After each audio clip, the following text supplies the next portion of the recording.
Well, a warning to those who've had to evacuate from the Fairview Fire in Hemet. There have been several reports of burglaries at some of these evacuees' homes. CBS 2's Lauren Pozen spoke to a victim whose house was broken into by two men posing as some sort of fire personnel. Got evacuated at midnight, got burglarized the next day. As the Fairview Fire grew Friday, Terry, who only wanted to share his first name, says a young man wearing a safety vest knocked on his door. He says the man asked him his evacuation plans. I told him, look, I'm an old retired fireman, and yes, we're watching it. And he goes, well, you're evacuating, right? And I said, I'll evacuate when, it's time. He says the man then told him he, too, used to fight fires as a seasonal firefighter for CAL FIRE. Terry says that's when he let his guard down. And I finally said, don't worry, we've got a hotel for the night.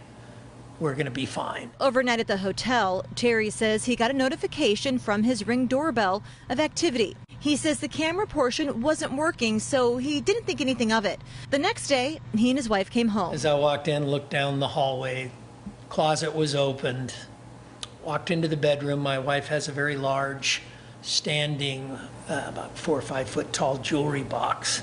It was wide open and there was nothing in it. This is security camera video Terry got from his neighbor. It's hard to make out, but Terry says this person in a safety vest is the burglar. A few minutes later, another man in a safety vest approaches the home but stays outside. 30 minutes later, Terry says both walk away from the home, one of them throwing something over their shoulder. We checked with the Riverside County Sheriff's Department. Deputies say they have 2 reports of burglaries at evacuees' homes. They've made arrests in one of the cases. Terry's is still under investigation. We may have additional victims once people are able to repopulate and get back home and realize that they have items missing. This is the last thing Terry says he ever thought would happen. He wants his neighbors to know this. There's people impersonating safety personnel.